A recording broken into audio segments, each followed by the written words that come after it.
जय Hind, sending a lot of blessings for all of you. जय हिंद। मैं आप लोगों के लिए अपनी तरफ से बहुत सारी दुआएं आपको भेजती हूँ। जैसा कि मैंने वादा किया था, मैं अपनी बुक अब हिंदी में पढ़ूंगी, क्योंकि ये मेरी अम्मी की ख्वाहिश थी कि वो बुक इंग्लिश में है तो वो नहीं पढ़ पाएंगी, तो मैंने उनको प्रॉमिस किया था। और ये स्पेशली मेरी अम्मी के लिए है और मेरे उन रिश्तेदारों के लिए जिनको इंग्लिश समझ में नहीं आती, और उसके साथ साथ ये मेरे सारे उन हिंदुस्तानी ऑडियंस के लिए है और जो हमारे पड़ोसी देश हैं उनकी ऑडियंस के लिए है, जिनको हिंदी समझ में आती है, उर्दू समझ में आती है, पर इंग्लिश समझ में नहीं आती। तो मेरी किताब ये let's board the love train है, जिसका हिंदी में माने होता है चलो मोहब्बत की रेलगाड़ी में सवार हो जाए। आजकल बातें हुआ करती हैं, बड़े बुजुर्ग कहते हैं मोहब्बत बहुत कम हो गई है। मोहब्बत कोई पैसा नहीं है, कोई दौलत नहीं है कि जिसको हमने जमा किया और आज कम हो गई। मोहब्बत एक ऐसा इमोशन है जिसमें कंटिन्यूअसली हमें लगातार हमें इन्वेस्ट करते रहना पड़ता है, लगातार हमें उसके पीछे काम करना पड़ता है।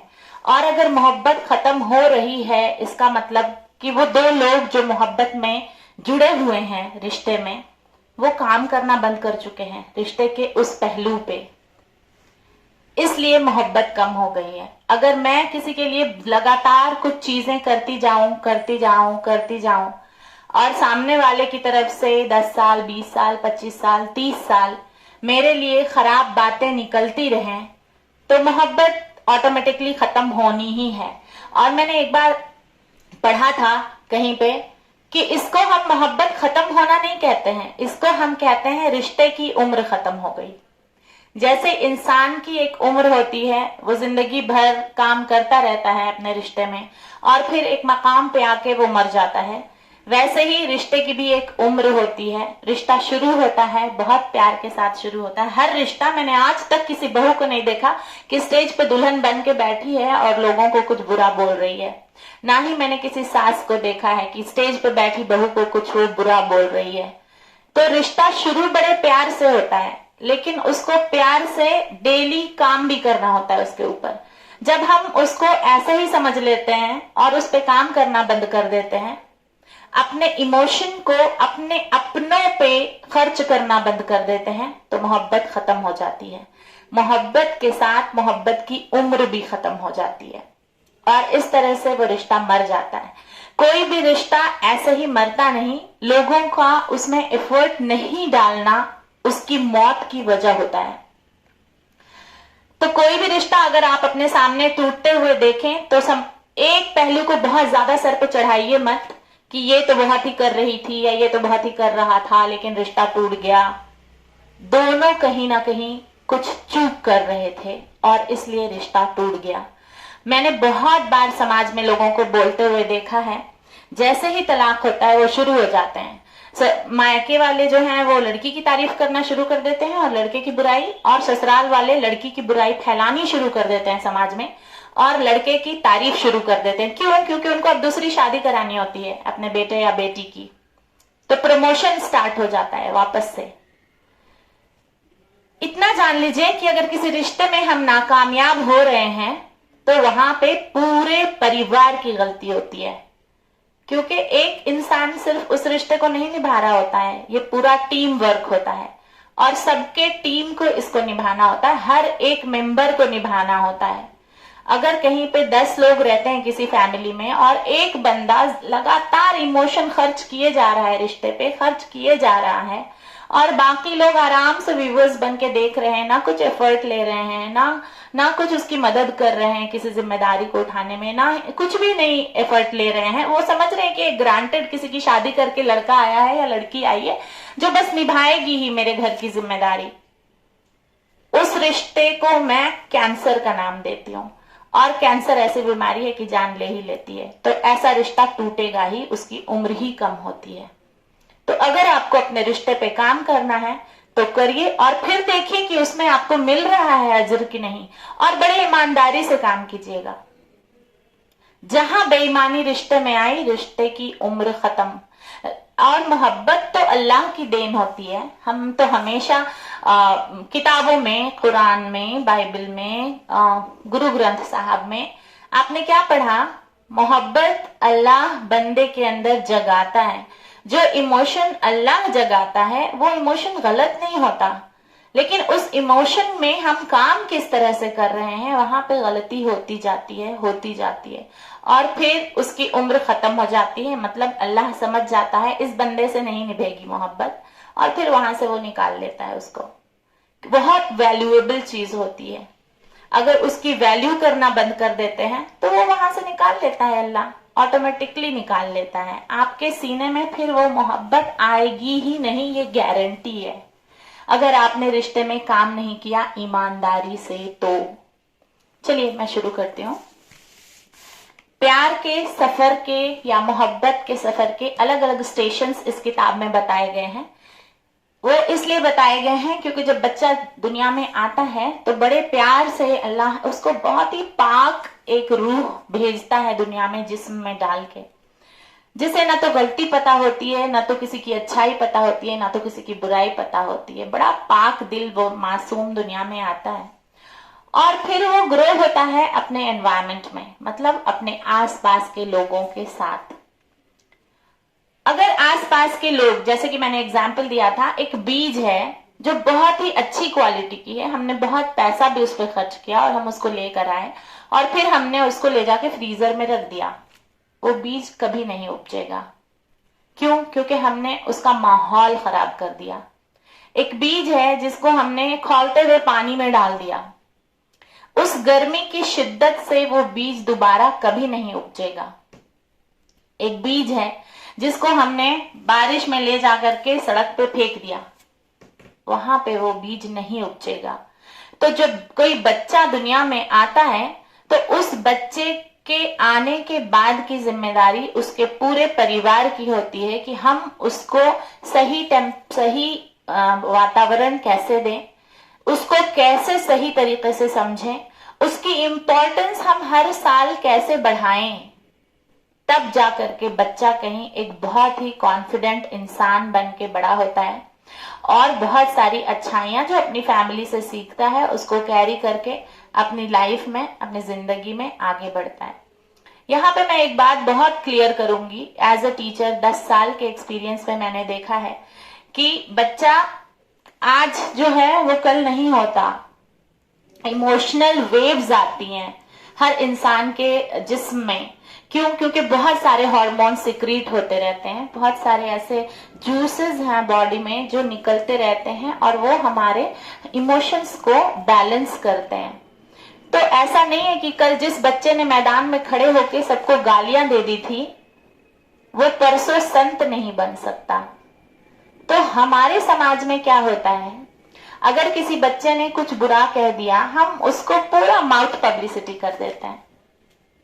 और मैंने अपनी जिंदगी में, मैं 40 साल की हो चुकी हूँ, 41वां साल मेरा चल रहा है, मैंने अपनी जिंदगी में बच्चों की तारीफ करने वाले लोग बहुत कम देखे हैं, ऐसा नहीं है, मतलब 50 के बीच में मैंने 5 देखे हैं, ये रेशियो है। तो हम कहते हैं ना, जैसे घर हमने 5 चीजें संभाल के रखी हैं घर में और 45 चीजें हमने बिखेर के रखी हैं, तो घर बिखरा ही हुआ दिखता है, वो संवरा हुआ दिखता नहीं।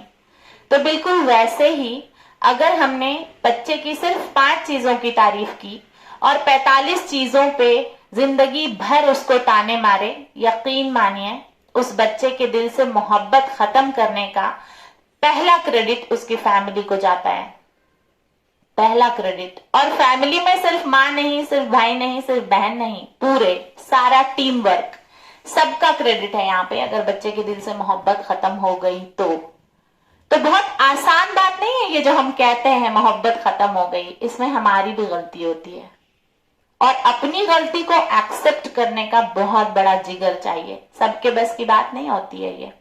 लोग दूसरे की गलतियां बहुत जल्दी गिनवाते हैं और बहुत जल्दी दूसरों की गलतियों का प्रचार भी करते हैं, लेकिन अपनी गलती को पब्लिक में खड़े होकर एक्सेप्ट कर देना कि यहाँ पे मैं गलत गया था अपने रिश्ते में या गलत गई थी मैं अपने रिश्ते में, ये बहुत जिगर का काम चाहिए, सबके बस की बात नहीं। और इसलिए इतने ज्यादा उफान रिश्तों में आजकल आ रहे हैं। पढ़ती हूं मैं कौन कौन से चैप्टर्स हैं इसमें। पहला है बर्ड्स ऑफ पैराडाइज।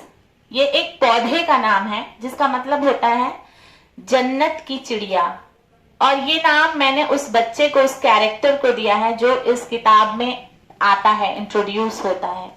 जो इस किताब के मेन कैरेक्टर हैं वरीशा और हैदर, इन दोनों को मैंने इसमें बर्ड्स ऑफ पैराडाइज का नाम दिया है क्योंकि वो हमेशा अल्लाह की तरफ से, द ऑलमाइटी जिसको भी आप मानते हैं, उनकी तरफ से दुनिया में आता है और वो जन्नत की एक चिड़िया होती है जिसे हमें यहाँ पे पंख उसके मजबूत करने होते हैं, इतने कि वो उड़ उड़ के सब जगह बता पाए कि मुझे द ऑलमाइटी ने भेजा है। मेरे कैरेक्टरिस्टिक्स तो देखिए, मेरी खूबियां तो देखिए, मुझे उसने भेजा है। तो हमें इतना ख्याल रखना है उस बच्चे का। दूसरा है लर्निंग क्यूपोलाज, सीख की छत। तीसरा चैप्टर है द ब्रीजी कैन्यन, ठंडी हवा वाली घाटी। चौथा चैप्टर का नाम है ग्रीन वुड्स इंग्लिश में, और जिसका मतलब होता है हरे भरे जंगल। पांचवा है नॉटी सोल, एक दूसरे से जुड़ी हुई रूह या आत्मा। KNOTTY नॉटी है ये, NAUGHTY नहीं है। छठा है विस्लिंग पाम्स, खजूर के पेड़ों को जब लहलहाते हैं, उनमें खजूर लग जाते हैं तो उनमें जो खुशी की एक लहर होती है उसको एक्सप्लेन किया गया है इसमें।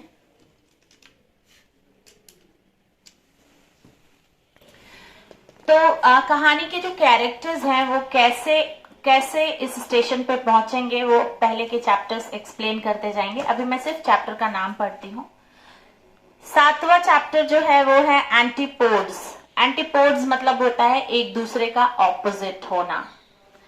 8वां जो है वो रोलर कोस्टर है, वो जो एक राइड होती है, घूमने वाली तश्तरी जिसमें कप होता है, सॉसर होती है और वो घूमते रहते हैं, इसमें चक्कर बहुत आते हैं, तो वो राइड का नाम है।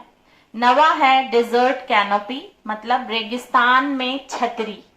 कैनोपीज आपने देखे होंगे, फेयर्स में लगे होते हैं जहां पे स्टॉल्स लगते हैं। तो तपती हुई रेगिस्तान में एक छांव का सहारा, ये इस चैप्टर का एक टेक अवे है, एक लेसन है जो देता है ये अपने पढ़ने वालों को, अपने रीडर्स को।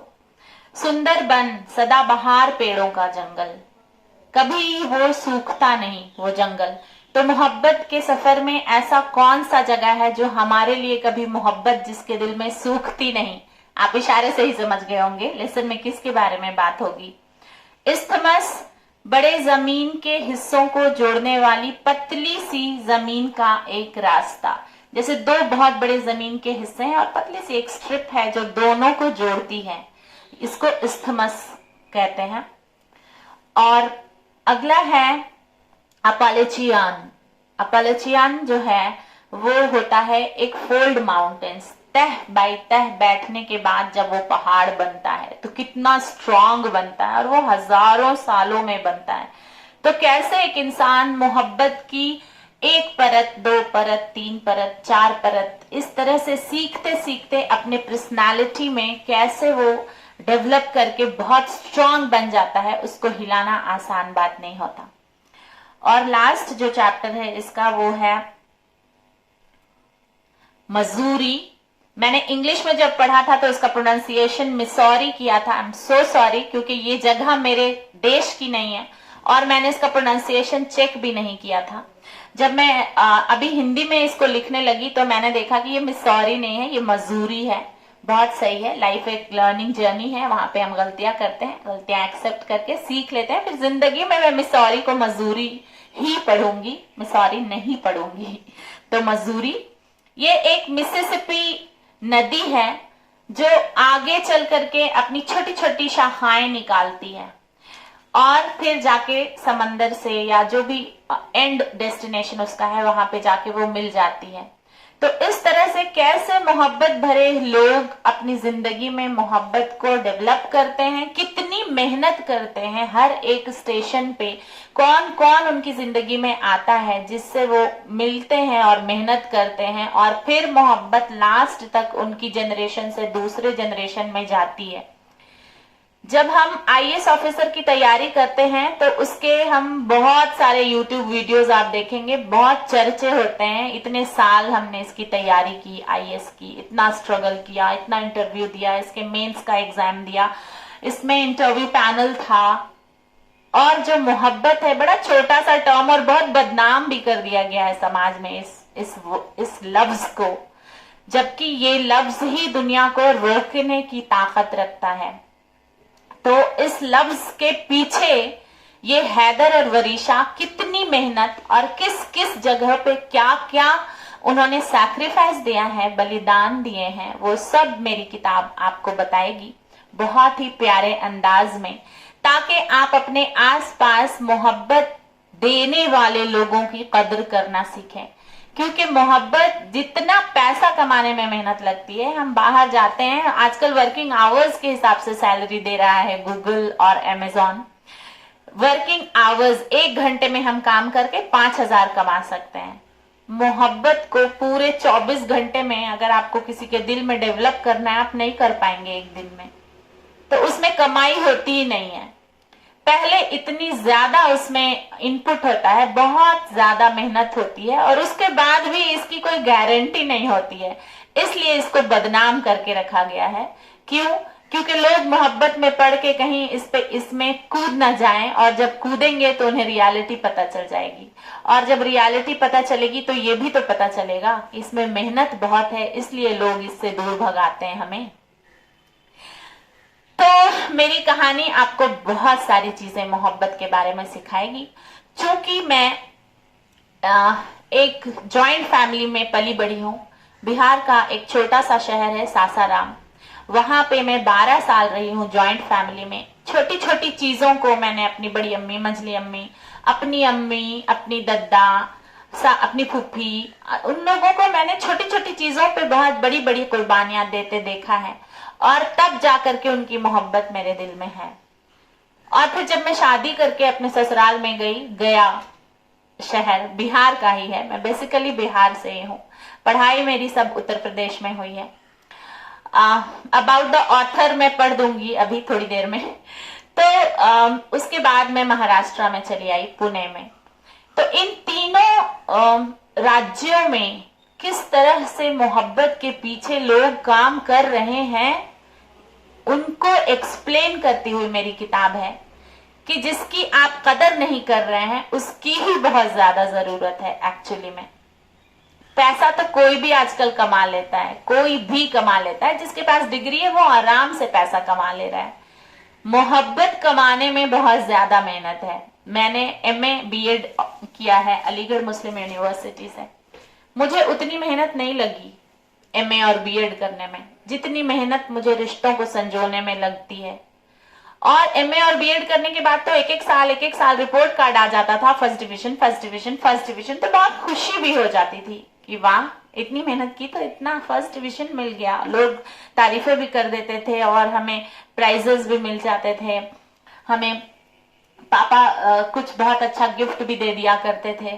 लेकिन मोहब्बत के पीछे गारंटी बिल्कुल नहीं है कि आपको दुनिया में उसका सिला मिल जाएगा कि नहीं, और इसलिए ये बहुत डिफिकल्ट काम है।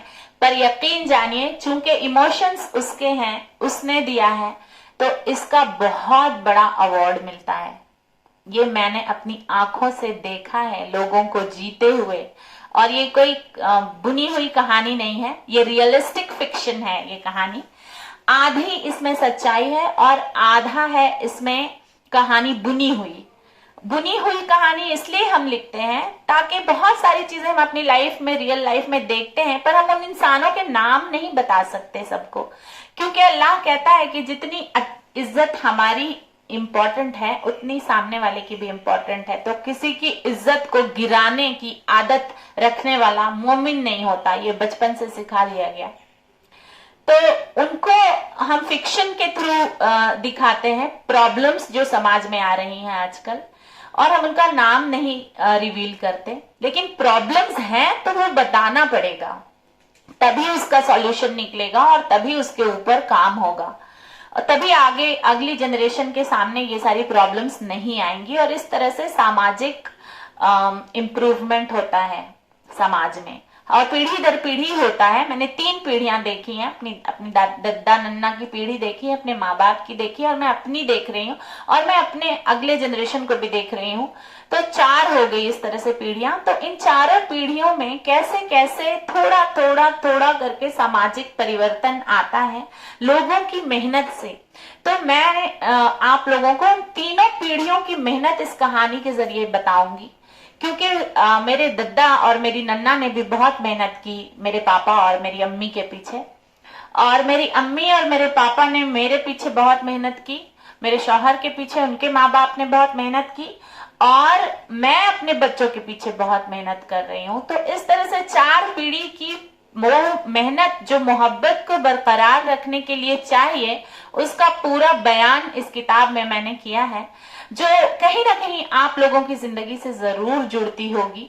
और आप ये भी समझेंगे कि कहाँ कहाँ पे हम मेहनत नहीं कर रहे थे तो रिश्ता खराब हुआ, और कहाँ कहाँ पे हम ज्यादा मेहनत कर रहे थे कि हम बहुत ज्यादा थक गए रिश्ता निभाने में, और कहाँ कहाँ पे हमें बिल्कुल बैलेंस्ड वे में रिश्ता निभाना चाहिए था, जिससे हम अपनी सेहत का भी ध्यान दे लेते और रिश्ता भी निभा लेते।